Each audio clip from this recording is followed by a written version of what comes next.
अस्सलाम वालेकुम नाजरीन, आप देख रहे हैं प्रोग्राम एतराज है। मैं हूं आदिल अब्बासी। आज मुल्तान में जलसे की तैयारी करने के लिए पीपल्स पार्टी और पीडीएम के कारकुनों ने ग्राउंड पर जो है वो कब्जा कर लिया, जिस ग्राउंड की परमिशन इंतजामिया की तरफ से नहीं दी गई थी। आज वहां पर जो है वो जो मनाजिर देखने में आए वो ये कि जबरदस्ती जो है वो ये कारकुनान अंदर गए और उन्होंने कहा अब हमने कंट्रोल संभाल लिया है। यूसुफ रजा गिलानी साहब के साहबजादे वहां मौजूद थे, कारकुनान मौजूद थे। उन्होंने कहा अब हम यहां पर 2 दिन तक हैं, यहां पर कुर्सियां लगाकर इंतजाम कर 2 दिन बाद ही इसका कंट्रोल अब जाएगा, जलसा होगा, हर सूरत होगा।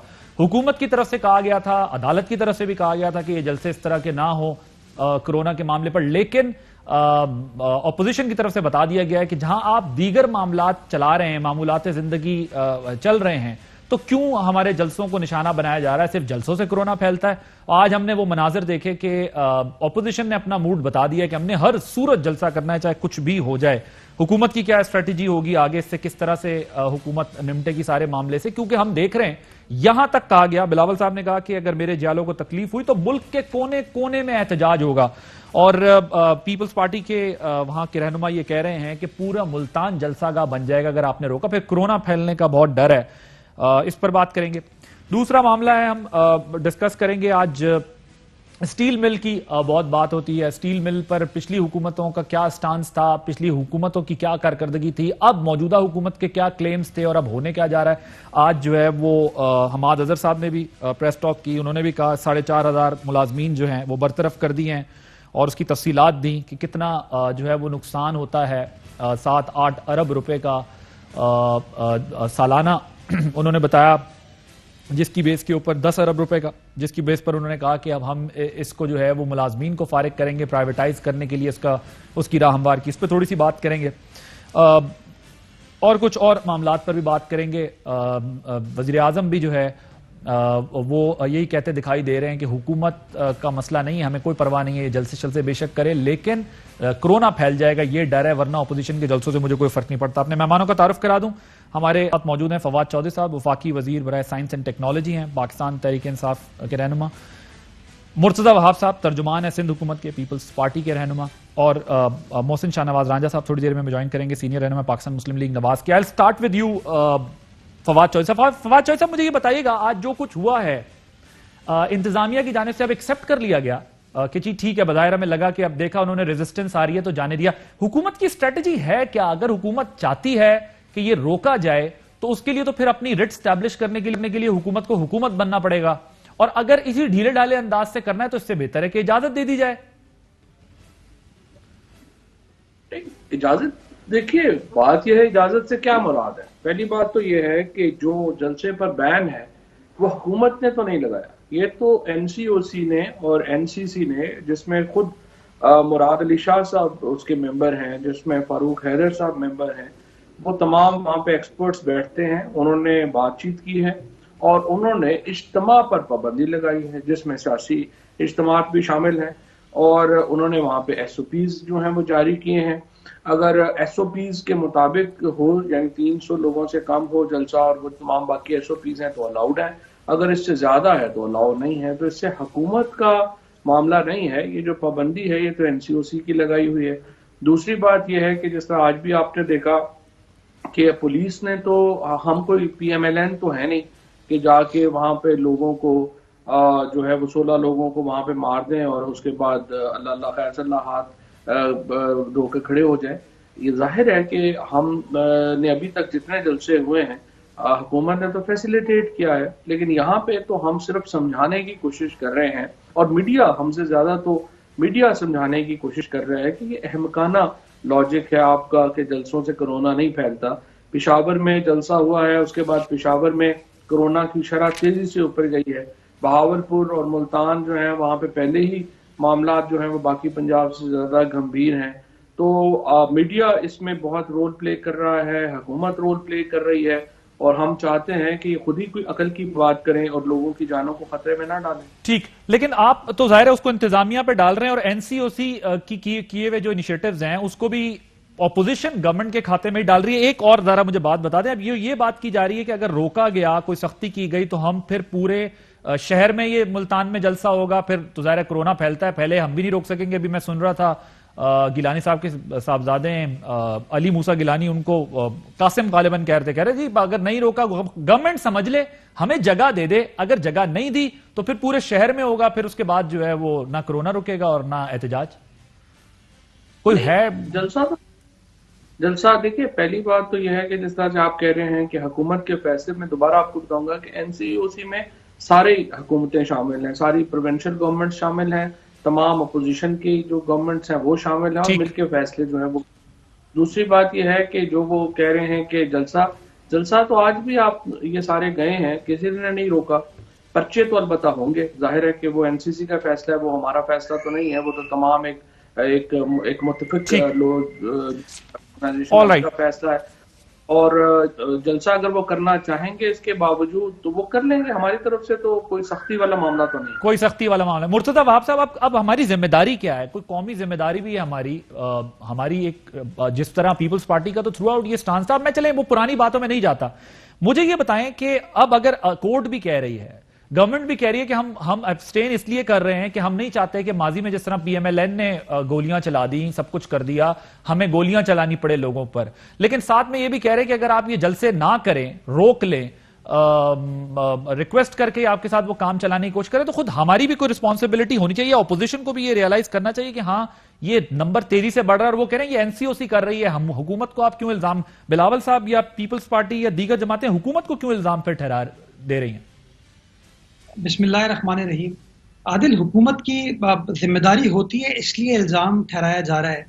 अभी फवाद चौधरी साहब कह रहे थे कि फैसला एनसीओसी ने किया, एनसीसी ने किया। एनसीओसी के जो सरबराह हैं वो वफाकी वजीर मनसूबाबंदी हैं असद उमर साहब।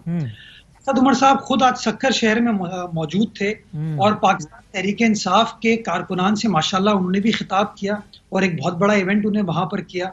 वहां पर तो कोई एसओपीज नहीं थी, वो तो उन्होंने कोई मजमे के हवाले से उन चीज़ों का इतलाक नहीं किया गया। बुनियादी चीज़ ये है जो अपोजिशन जमातों का एतराज़ है कि ये कैसी मंतक है कि पीटीआई जो कुछ भी कर ले उसके ऊपर कोई पाबंदी नहीं होनी चाहिए। वहां कोरोना नहीं फैलता, लेकिन जहां पाकिस्तान की अपोजिशन की सियासी जमातें इस तरह के इज्तिमा करते हैं उनको रोक दो, उनके ऊपर पाबंदी लगा दो। मैं रिकॉर्ड की बात कर रहा हूं कि देखें ना, अंग्रेजी में कहते हैं practice what you preach. Asad Umar साहब एनसीओसी के सरबराह हैं, वो क्रेडिट लेते हैं एनसीओसी के तमाम फैसलों के हवाले से।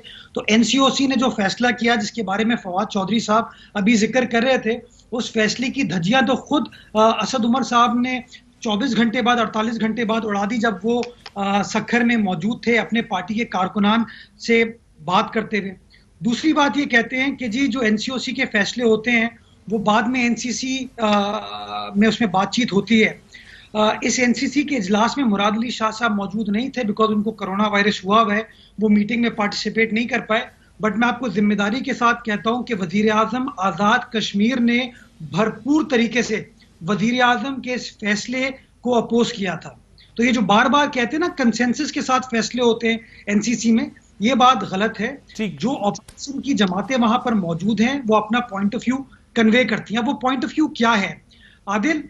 पाकिस्तान तहरीक इंसाफ के जब मकसद फुलफिल करते हैं, जब उनके इंटरेस्ट में होता है, तो वो कहते हैं कि कोरोना वायरस एक मामूली सी वबा है, इससे घबराना नहीं है, ये एक नज़ला जुकाम है, इससे ज़्यादा लोग तो एक्सीडेंट के अंदर जा बहक हो जाते हैं। लेकिन जब वो देखते हैं कि ऑपोजिशन जमातें जिस तरह वफाकी हुकूमत ने सारे पाकिस्तान को खोल दिया, स्कूल कॉलेजेस को खोल दिए, रेस्टोरेंट्स खोल दिए, फ्लाइट्स खोल दी, ट्रेनें खोल दी, पब्लिक ट्रांसपोर्ट खोल दी, उन्होंने मार्केटें खोल दी, जब तमाम चीज़ों को वफाकी हुकूमत खोल देती है तो फिर ऑपोजिशन जमातें कहती हैं ठीक है, फिर हमें सियासत करने का हक है, हम अवामी इश्यूज के ऊपर बात करने। लेकिन मुर्तजा वहाब साहब, आपका आर्गुमेंट ये है, आप ये कह रहे हैं कि अगर असद उमर वजीर हैं वफाकी हुकूमत के और वो उसको हेड कर रहे हैं और अगर वो क्रेडिट लेते हैं, तो आप ये कह रहे हैं कि ये एक सियासी फैसला है जो आपके जलसों पे एनसीओसी से पाबंदी लगवाई जा रही है। और जो सेकंड वेव है, जो जिस इंटेंसिटी से हम देख रहे हैं वो स्प्रेड आ रहा है, इश्यूज हमारे सामने आ रहे हैं, नंबर्स सामने आ रहे हैं, तो आपको लगता है ये पॉलिटिकल डिसीजन है इस गवर्नमेंट का, सियासी फैसला है आपके जलसों को देख के? 100% आदिल, अगर आप टाइमलाइन चेक कर लें कि जब तक ऑपोजिशन जमातें सड़कों पर नहीं थी, जब कोरोना वायरस की फर्स्ट वेव थी, तो सारे फैसले सिंध हुकूमत कर रही थी और हमारे हर फैसले को वफाकी हुकूमत अपोज करती थी। यहां पर सिंध हुकूमत कहती कि यह सख्ती करने की जरूरत है, प्राइम मिनिस्टर कहते थे नहीं होगा। बहुत सारे और आपको लगता है कि ये आपको लगता है ये सियासी फैसला है? ठीक है, मोहसिन शाहनवाज रांझा साहब, मुर्तजा साहब, जी जी एक सिर्फ मैं बात कर लूं। जी जी जी मुर्तजा भाई, ऑपोजिशन की जमातों ने इकट्ठा होकर इन जलसों को मुनक्किद करने का फैसला किया, तब कोई वफाकी हुकूमत ने इस तरह की की बात नहीं की। जब गुजरावाला में और कराची में बड़े जलसे हो गए, जब उन्होंने देखा कि पब्लिक का रिस्पॉन्स आ रहा है ऑपोजिशन जमातों की इस कॉल के ऊपर, तब फेडरल गवर्नमेंट पैनिक मोड में आती है और कहती है what is the way of stopping these जलसाज। उन्होंने कहा ठीक है जी, कोरोना वायरस की वबा को इस्तेमाल करते हैं और लोगों को ये चीज कहते हैं। मैं तो आज भी कहता हूं, ये कैसे हो सकता है ट्रेनें खुली नहीं है, ये कैसे हो सकता है जहाज खुले हुए, मार्केटें खुली नहीं है, दफातर स्कूल्स खुले हुए, लेकिन कहते हैं सियासी जमातों के, ऑपोजिशन जमातों के जलसे नहीं हो सकते। पीटीआई जलसा कर सकती है, पीपल्स पार्टी जलसा नहीं कर सकती। ओके ठीक है, आप ये कह रहे हैं कि अगर एक अच्छा लॉकडाउन नहीं है या अगर सिस्टम पैरेलल चल रहा है तो जलसों से भी कोई फर्क नहीं पड़ता, चाहे उसमें जितना नंबर ज्यादा आता हो, बिकॉज लॉजिकली तो देखे ना, उस गैदरिंग में और इस गैदरिंग में बड़ा फर्क है। ये नंबर और जलसे का नंबर बहुत बड़ा होता है। सखर की वीडियो देख लीजिए। जी बिल्कुल, आप ठीक कह रहे हैं। मैंने आप इससे पहले प्रोग्राम्स किए हैं जिसमें आप तो असद उमर साहब की बात कर रहे हैं, वजीर आजम पाकिस्तान जलसे करते रहे। वजीर आजम को तो पता होगा कि सेकंड वेव आ रही है या कोई स्प्रेड आ रहा है, इंफॉर्मेशन होनी चाहिए, अगर नहीं भी थी। वजीर आजम बहुत बड़े जलसे करते हैं, हुकूमतें जलसे नहीं करती, और खासतौर पर ऐसे हालात में जब ये no but noted that point. Ranjha साहब ये बताइएगा कि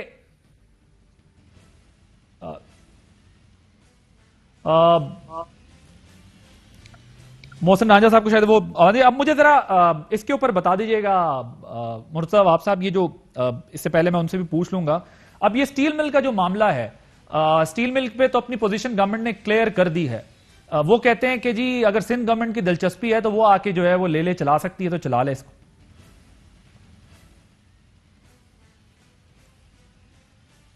मुर्तजा आप साहब, आपको आवाज आ रही मेरी? जी आवाज आ रही है मुझे। जी जी, वो आज फेडरल गवर्नमेंट ने तो बता दिया कि उन्होंने स्टील मिल के लिए क्या फैसला किया है।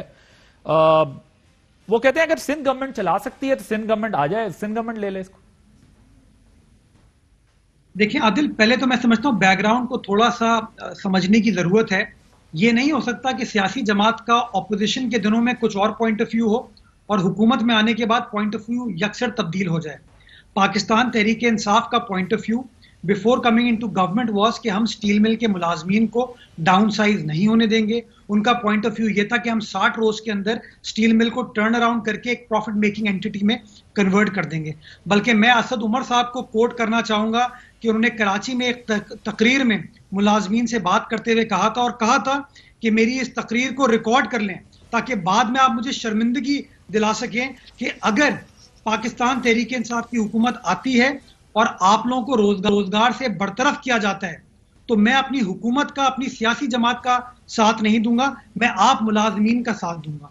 तो आप याद रखें कि ये पाकिस्तान तहरीक इंसाफ है जिसने वोट के हुसूल के लिए क्या बात की थी। ओके, मैं जरा इस पॉइंट पर ही पहले, अब आप ये कह रहे हैं उसके बैकग्राउंड में अगर जाना है तो फिर बड़ी डिटेल से डिस्कशन हो सकती है ना। अब मामला ये है कि जब मुशर्रफ साहब की गवर्नमेंट गई है तो 8 अरब सरप्लस पे था स्टील मिल, उसके बाद 100 अरब रुपए का खसारा था जब पीपल्स पार्टी छोड़कर गई है। फिर जब पीएमएलएन की गवर्नमेंट गई है तो 180 अरब रुपए का खसारा था और कैपेसिटी 20-30% उन्होंने जो है वो इसकी की थी स्टील मिल की जो प्रोडक्शन की। तो अब इतनी हैवी एंटिटी को, इतनी इस इंडस्ट्री को चलाना गवर्नमेंट के लिए मुश्किल हुआ। ये बात ठीक है कि माजी में इनके स्टेटमेंट्स या बयानात क्या थे, लेकिन क्या ये बेहतर नहीं है कि वो वजन अब उतारा जाए कि टैक्स पेयर के ऊपर वो बर्डन जाता है सारा का सारा जो हमारी पीआईए, स्टील मिल और दूसरे ले जाते हैं। फवाद चौधरी साहब, मुर्तजा साहब कह रहे हैं अपने बयानात याद हैं आप लोगों को स्टील मिल के ऊपर? देखिए, सबसे पहले तो मैं आपको बताऊं आदिल कि जितना नुकसान पीपल्स पार्टी ने ये पॉलिसी लेकर के किया है ना, ये जो लोगों को, देखिए बड़ा आसान है। मैं इलेक्शन लड़ता हूं, मेरे 300 पोलिंग स्टेशन है, मैं हर पोलिंग स्टेशन से 20-20 लोग जो है उनको एम्प्लॉय करूं, उन्हें कहूं कि आपने काम नहीं करना, काम आपने मेरा करना है और तनख्वाह आपने सरकार से लेते जाने हैं। अब आप देखिए कि स्टील मिल ही को उठा के लीजिए, 4777 लोगों को इन्होंने उठा करके वहां पे भर्ती कर दिया। और जिस तरह से भी आपने बताया 8 अरब रुपए के ऊपर प्रॉफिट कर रही थी, और जब माशाल्लाह 2014 में ये अभी जो है वो 5.5 बिलियन रुपीस का लॉसेस जो है वो एनुअली हमें जो है वो देती है 55 अरब रुपए का, तो खाली इनके जो लाइबिलिटीज है वो बनी हुई हैं। अब सवाल ये पैदा होता है कि आप क्या करें। या तो मैं मुर्तजा को कहूंगा, आज मैंने बिलावल साहब की ट्वीट देखी तो मैं उस पर यही कह रहा था कि ऑल्टरनेटिव प्लान लेके आए। आपको हमाद अजहर तो कह रहे हैं कि सिंध हुकूमत ले ले हमसे मिल और चलाए, इसको बना दे। आप कुछ बातों के ऊपर खुदा का वास्ता है पाकिस्तान को, मुल्क को भी तो चलने दें। हर बात के ऊपर झंडे लेके बाहर आ जाएंगे, ये जुल्म हो गया, वो हो गया, ये कर दिया। आप देखिए उनको क्या पैकेज मिल रहा है, उनको 23 लाख रुपया मिल रहा है एवरेज, यानी 5.5 साल भी जिसने वहां पे नौकरी की है वो फुल अपने रिटायरमेंट बेनिफिट्स ले रहा है, वहां से रिटायर हो जाएगा। उसके बाद जो उसमें से स्किल्ड है, जब ये मिल चलती है, हम किसी को बेच पाते हैं, उनको दोबारा वहां पे नौकरी का जो है वो चांस मिलेगा। अभी अगर आप कहें कि वो आदिल अब्बासी, फवाद चौधरी और मुर्तजा और सारे मिलकर के हम हर साल टैक्स देते रहे, वो टैक्स से जो है वो लोगों को हम महीने की तनख्वाह देते रहे, मिल बंद पड़ी रहे, ये क्या स्ट्रेटजी? सो मुझे लगता है कि कॉमन सेंस का मुजाहरा करना चाहिए हर जगह के ऊपर सियासी नंबर। और यही हालत इन्होंने पीटीवी में की, यही हालत इन्होंने पीआईए की, यही हालत इन्होंने अपनी जो कराची के सिंध हुकूमत के साथ इन्होंने की, यही हुकूमत इन्होंने सिर्फ देखिए 2.5 अरब रुपया 3 अरब रुपया रेंजर्स को दे रहे हैं हर साल, अपनी कराची पुलिस खड़ी नहीं कर सके। तमाम इदारों का इन्होंने बिल्कुल बेड़ा गर्क करके है और अपनी इसी पॉलिसी से जिस इदारे को ये लगाते हैं उसको जो है वो ये समझिए कि उसको बिल्कुल कहते हैं कि उसका बेड़ा ही गर्क कर दो, और मुल्क बाद में किसने देखना है। ठीक है, हर साल जो है, यानी आप ये कह रहे हैं कि कैपेसिटी बिल्डिंग, कैपेसिटी इनके पास ना वो टूल्स हैं, ना टीम्स हैं, ना वो कैपेसिटी है कि इंस्टीट्यूशंस को खड़ा कर सकें, लेकिन स्टेटमेंट सिर्फ इसलिए दे रहे हैं क्योंकि ये सियासी स्टेटमेंट्स हैं। मोहसिन राजा साहब भी मौजूद हैं ना साथ? मोहसिन भाई जरा आप पहले इस पर कमेंट कर दें, जो फवाद साहब ने कहा है कि भाई इन इदारों का क्या करें, इस पे सियासत ना करें यार। 180 अरब रुपए खसारा आप छोड़ के गए, 100 अरब रुपए खसारा पीपल्स पार्टी छोड़कर गई, अब टैक्स पेयर पैसे दे रहा है। ठीक है, ये अनएम्प्लॉयमेंट हुई है, ये जो लोग आज बरतरफ हुए हैं, गवर्नमेंट ने इनको कुछ ना कुछ पैकेज इंसेंटिव दे के हटा दिया है, लेकिन ये अवाम पे दबाव हर साल का है 20-20 अरब रुपए का। तो वो ये कहते हैं कि जी इस पर सियासत ना करें। आप इस पर जरा कमेंट कर दें, फिर जरा आगे बढ़ाएं डिस्कशन को। देखिए आदिल साहब, जो फवाद साहब ने बात की है कि हम सियासत ना करें, हम तो बिल्कुल सियासत नहीं करना चाह रहे। सियासत तो अब फिर कहेंगे जी तनकीद बाय तनकीद की बात है, मैं तनकीद नहीं कर रहा। जो पीआईए का हशर इनके बयानात की वजह से हुआ है, सियासत ही की थी ना इन्होंने पीआईए के पायलट्स के ऊपर कि जी ये पायलट गलत भर्ती कर लिया आपने और इनके लाइसेंस गलत हैं और ये क्वालिफाइड नहीं है, और सिविल एविएशन ने जिनके लाइसेंस जारी किए हैं वो they are not fit to fly. उसकी वजह से आप देखें पीआईए को कितना लॉस हुआ है, पीआईए की टोटल एसेट्स को कितना लॉस हुआ है। तो सियासत किसने की है? मुझे ब्रेक लेनी है क्योंकि आपको मैं काफी देर से कनेक्ट कर रहा था, हो नहीं रहा था। मुझे जरा स्टील मिल पे आए, स्टील मिल पे स्पेसिफिक है। ये जो बात कर रहे हैं पाकिस्तान के अदारों के मामले में, उसको ऊपर आके बजाय की तनकीद करें। देखिए फवाद चौधरी साहब खुद पीपल्स पार्टी के साथ रहे हैं। फवाद चौधरी साहब उस वक्त क्यों नहीं बोले जब ये जरदारी साहब के करीब लोगों में थे कि ये अदारों को आप ठीक कर लें? अब आप आके अगर जाहिर है अब आप दूसरी पार्टी में हैं, लेकिन इसका मतलब ये जरूर नहीं है, मेरे लिए बड़े काबिल एहतराम है, बड़ा लाइक और दाना आदमी है फवाद साहब, लेकिन एक चीज मैं जरूर कहूंगा कि देखिए अब अदारों के ऊपर आप सियासत करना बिल्कुल छोड़ दें कि आपने अदारे के साथ ये किया। देखिए अगर आपने उनको सेल भी करना है, अगर आपने उनको फरोख्त भी करना है और आपने उनको प्राइवेटाइज भी करना है, तो आपने उसकी रेपुटेशन, उसकी जो एक अच्छी उसकी जो एक गुड सर, मगर वो यही तो कहते हैं ना कि हमने 4,500 बंदा निकाला है, 4,500 बंदा हमने और निकालना है। हमने अगर किसी को प्राइवेटाइज भी करना है तो हमने वो यूनियंस और वो स्ट्रक्चर और वो लॉसेस और वो बर्डन तो किसी को नहीं देना ना, कि जिसकी बेसिस पर हम उसको अच्छे तरीके से आगे प्राइवेटाइज भी ना कर सके। और जो लेगा उसका क्या इंटरेस्ट होगा कि वो जो है वो पॉलिटिकल अपॉइंटमेंट्स के जो लोग हैं उनको जो है वो डील करता रहेगा। मैं ब्रेक लेनी है, ब्रेक के बाद यही से मौसर से ही शुरू करेंगे। ब्रेक के बाद सिर्फ एक ब्रेक लेने दें ताकि ब्रेक के बाद डिस्कशन को यहीं से कंटिन्यू करें।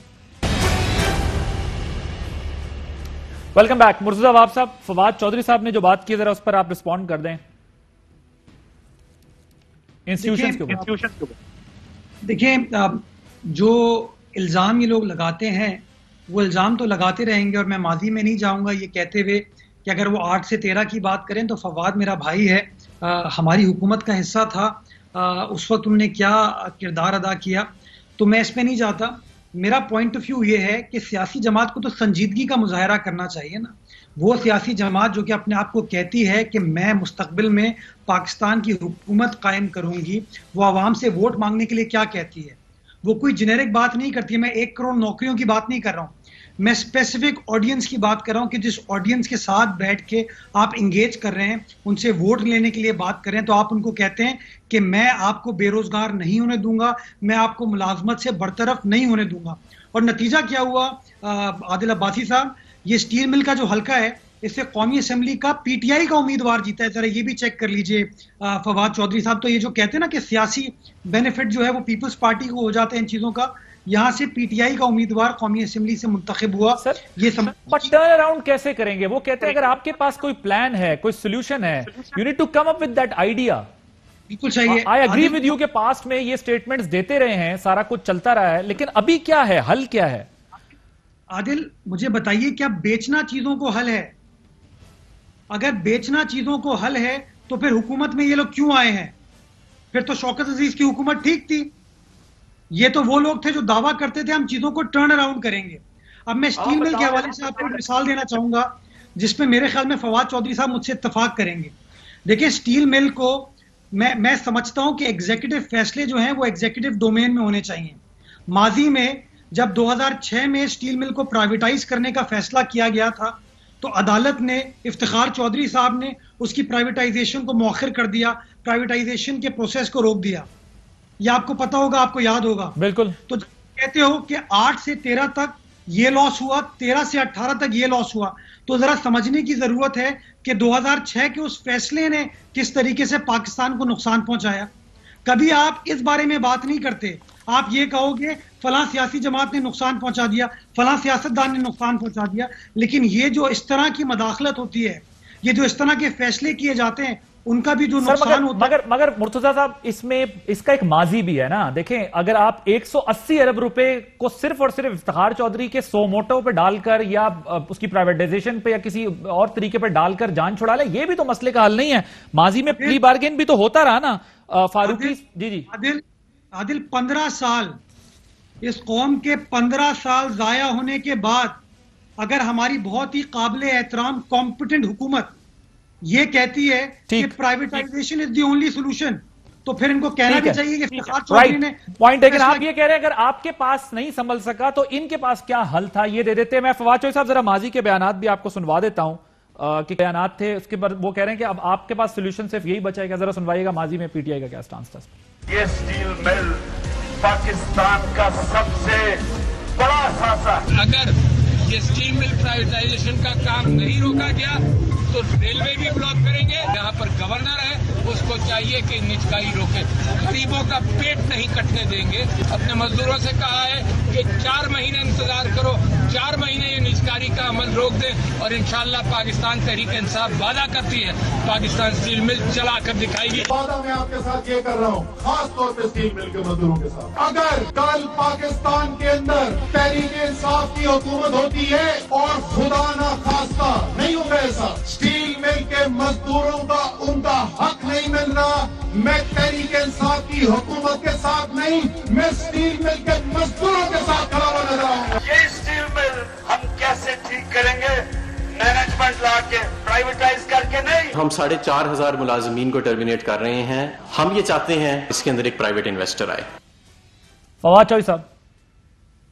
अच्छा, पहली बात तो चूंकि मोहसन ने और दोनों मुर्तजा ने कहा कि मैं पीपल्स पार्टी की हुकूमत में 2008 से 12 तक शामिल था, ऐसा नहीं है। मैं एक्चुअली 7 महीने पीपल्स पार्टी की हुकूमत में शामिल था और उस वक्त भी हम यही बातें करते थे जो हम आज कर रहे हैं और यही कोशिश करते थे कि बात हो। लेकिन जितनी बात पॉलिटिकल पार्टीज में सुनी जाती है, आजकल भी जितनी बात जो होती है वो मैं तो करता हूँ और लोग आप भी देखते हैं। ठीक बात है, जितनी सुनी जाती है उतनी हो जाती है, बस अग्रीड, यही होता है। फैसला साजी हम तो नहीं कर रहे होते ना। दूसरी बात यह है कि मैं तो 1926 से मेरा खानदान सियासत में है, 100 साल हो गए हैं, कई पार्टियां आई हैं गई हैं और अल्हम्दुलिल्लाह 100 साल में हमारे ऊपर एक एलिगेशन भी किसी ने करप्शन का नहीं लगाया। FIR या केस तो दूर की बात है। So we are that rare, I would say Pakistan में वो रेयर फैमिली है जो 100 साल से सियासत कर रही है और अल्हम्दुलिल्लाह अभी तक अपना दामन बचा के बैठे हुए हैं और कोशिश भी यही है कि इज्जत से बाकी वक्त गुजरे। दूसरी बात यह है कि देखिए, ये जो बात कर रहे हैं ना जो स्टील मिल की, ये मैंने तो आपसे पहले मिनट में ये कहा कि मुर्तजा वहाब साहब और बिलावल साहब के पास ऑल्टरनेटिव सोल्यूशन है। हमाद ने तो आज भी कहा है, आप ले लीजिए, सिंध गवर्नमेंट कल आके टेक ओवर करे और अपने इसके ऊपर सोल्यूशन बनाए। आप उसको लेने को भी तैयार नहीं है, आपके पास सोल्यूशन भी कोई नहीं है। आप टीवी पे बैठ के सिर्फ ये बता रहे हैं कि ये बड़ा जुल्म हो गया। हम सोल्यूशन हमाद जो दे रहे हैं और हुकूमत जो दे रही है वो बड़ा जबरदस्त है। वो 100% प्राइवेटाइजेशन की बात नहीं कर रहे हैं, वो कह रहे हैं कि हम इसमें प्राइवेट इन्वेस्टर ला रहे हैं, पब्लिक प्राइवेट पार्टनरशिप करेंगे। ये जो लोग मजदूर हैं जिनको आपने दोबारा 4777 आदमी यानी 5000 के करीब आपने अपना बंदा वहां पे खपा दिया और नैब उसके ऊपर इंक्वायरी भी कर रहा है, उसके ऊपर वो कह रहे हैं कि हम इनको पैसे देके 23 लाख रुपया देके इनको हम फारिग करते हैं। इनमें से जो स्किल्ड होंगे वो नए सेटअप में फिर नौकरी भी कर लेंगे। उनको तो दोहरा फायदा हो रहा है, एक तरफ वो सारे पैसे भी उनको मिल रहे हैं, नए सेटअप में उनके लिए नौकरियां भी हैं। तो इसके अलावा अगर आपके पास मुर्तजा साहब के पास या बिलावल साहब के पास प्रैक्टिकल सोल्यूशन है, they are more than welcome to bring it on. और हम तो इससे भी आगे जा रहे हैं, हम कह रहे हैं सिंध गवर्नमेंट ले ले और अपना काम कर बताए। ठीक, किसी मुल्क मगर अभी जो आपने बात की, जो हमाद साहब ने आज प्रेस कॉन्फ्रेंस भी की, उन्होंने भी कहा अब पब्लिक प्राइवेट पार्टनरशिप पे जाहिर है वो बर्डन अपने ऊपर से उतारना है गवर्नमेंट ने, उसके बाद देना है आगे। लेकिन माजी में भी इस पर सियासत होती रही ना, फिर थ्रू आउट इसके ऊपर पॉलिटिक्स होती रही, इंप्लॉइज को अट्रैक्ट करने के लिए ऐसे स्टेटमेंट्स दिए गए, चाहे आपकी गम पार्टी हो, चाहे पीपल्स पार्टी हो, चाहे पीएमएलएन हो, सब ने उसको जो है वो अपने सियासी मकासद पे इस्तेमाल किया। मेरा नहीं ख्याल, मेरा ख्याल है कि जो इस वक्त जो सोल्यूशन आया है उससे जो बड़ी तादाद है मुलाजमीन की वो भी एग्री करती है और उनको फायदा हो रहा है। जिस तरह मैंने आपसे ये कहा, ये सिर्फ वो लोग हैं जो खाली पीपल्स पार्टी के कारकुन हैं जो वहां जाते ही नहीं है। वो तो मैंने आपको बताया ना, बड़ा आसान है, हम अपने पोलिंग स्टेशनों पे 20-20 बंदे भर्ती कर दें, उन्हें क्या काम आपने यहाँ करना है, आपने तो जाना ही नहीं है। सिर्फ उन लोगों को तकलीफ है जो घर बैठे हुए तनख्वाह ले रहे थे, बाकी लोगों को तो देखे ना डबल फायदा है। वो ये पैसे भी दे रहे हैं, उसके बाद वो जाएंगे और दोबारा नौकरी भी जाके कर सकेंगे। ठीक, मुर्तजा साहब ये मुझे बताएं, गवर्नमेंट ने बेल आउट किया है टिल जून 2020 92 बिलियन और 23 बिलियन उन्होंने किया अभी रिटायर्ड एम्प्लॉइज को दिए हैं, फिर रिट्रेंचमेंट के लिए दिए हैं 132 बिलियन, 20 बिलियन, ये 130 बिलियन ओवरऑल बनता है टोटल मिला के। अब सोल्यूशन की जो बात कर रहे हैं फवाद साहब, ठीक है, मैंने आपको सुनवा दिया, माजी में पीटीआई का भी ये ख्याल था कि हम इसको बचा लेंगे, एम्प्लॉइज को भी बचा लेंगे। अब जो प्रैक्टिकल सोल्यूशन उनके पास है वो उसकी तरफ जा रहे हैं। वो कहते हैं अगर आपके पास कोई प्लान बी है, आप वो प्लान बी दें, हम अपना प्लान ए कैंसिल कर देंगे। लेकिन सिर्फ तनकीद से तो काम नहीं चलेगा ना। देखिए, माजी रहा है, पीआईए हो, स्टील मिल हो, यहां पर पॉलिटिकल अपॉइंटमेंट्स होती रही हैं। खुद पीआईए के लिए पीएमएलएन आगे बढ़ी तो आप लोगों ने प्रोटेस्ट किया, पीपल्स पार्टी ने, बाद में पीएमएलएन ने कहा हम तो करना चाहते थे, चूंकि ऑपोजिशन के एहतजाज का खतरा था तो हमने कहा चलो इसको इग्नोर किया जाए और फिर उसी तरह चलाते रहे जिस तरह आज तक चलती आ रही है। तो अब कितना बर्डन और डाला जा सकता है स्टेट इंस्टीट्यूशंस, इन इदारों के ऊपर? नहीं, और सिंध गवर्नमेंट ले क्यों नहीं रही? सिंध गवर्नमेंट ले लेना। मुर्तजा साहब, फवाद चौधरी साहब, पहले मैं जरा हमाद अजहर साहब की गुफ्तगू भी आपको सुनवाता हूं जी। मैं सिंध हुकूमत को दावत देता हूं कि प्राइवेटाइजेशन कमीशन की बिड में हिस्सा ले और अगर बिड के अंदर सबसे ज्यादा रकम उनकी है तो वो इसको ले लें।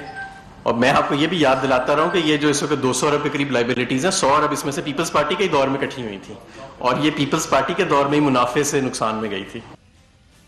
Over staffing, mismanagement, 1 million metric ton per annum हमारी कैपेसिटी है। मैं ये देख रहा था, इस भी जरा आप सवाल ले लें दोनों का साथ ही, कि 10 to 20 million metric ton output है। सिमिलर टेक्नोलॉजी जो आपकी नेबरिंग कंट्रीज ने की और थ्राइव भी किया। कोरियन स्टील इंडस्ट्री ने 1973 में 1 मिलियन मेट्रिक टन से अपना प्रोड्यूस करना शुरू करते करते अब 70 मिलियन मेट्रिक टन पे आ गए। हमारी तो कैपेसिटी भी नहीं बढ़ी ना इस पीरियड के अंदर कि हमको उसको बेस बना के कह देते कि यार इसको बचा लेते हैं, इसको इसी तरह चलने देते हैं। मुर्तजा साहब, पहले मैं सवाल जो फवाद चौधरी साहब ने मेरे ऊपर डाला कि पीपल्स पार्टी की सिंध हुकूमत इसको क्यों नहीं ले लेती। देखिए, प्राइवेटाइज अगर आप कर रहे हैं, मुर्तजा वहाब साहब, अगर मुझे सिर्फ एक ब्रेक लेने दें, उससे स्टार्ट करूंगा ताकि आप फिर एक साथ रिस्पॉन्ड कर दीजिएगा, वरना बात कट जाएगी। ब्रेक 1 मिनट बाद एक ब्रेक लेते हैं, ब्रेक के बाद डिस्कशन को यहीं से कंटिन्यू करें। Welcome back. मुर्तजा वहाब साहब, मैं क्विकली रिस्पॉन्ड कर दूं क्योंकि टाइम शॉर्ट है। अगर ये स्टील मिल को सिंध गवर्नमेंट के हवाले करते हैं, सिंध गवर्नमेंट बिल्कुल उसको टर्न अराउंड करके देगी, लेकिन ये कहना कि प्राइवेटाइजेशन के थ्रू करेंगे, ये बात गलत होगी। चूंकि स्टील मिल की जो जमीन थी ये सिंध हुकूमत की मिल्कियत थी, जो कि हमने स्टील मिल पर्पसेस के लिए वफाकी हुकूमत को दी थी। तो अगर वफाकी हुकूमत दिलचस्पी नहीं रखता स्टील मिल चलाने में, वो सिंध गवर्नमेंट को वापस दे दे, जमीन हमारी है, हम इसको टर्न अराउंड कर लेंगे। फवाद चौधरी साहब यहाँ पर बात कर रहे थे कि हम पब्लिक प्राइवेट पार्टनरशिप में इस चीज को करेंगे। आदिल अब्बासी साहब, 2.5 साल की हुकूमत में कोई एक पब्लिक प्राइवेट पार्टनरशिप का कामयाब मंसूबा मेरा बड़ा भाई फवाद चौधरी मुझे बता दे, जो कि वफाकी हुकूमत ने, पीटीआई गवर्नमेंट ने कंप्लीट किया हो, तो मैं गलत होऊंगा, वो ठीक होंगे।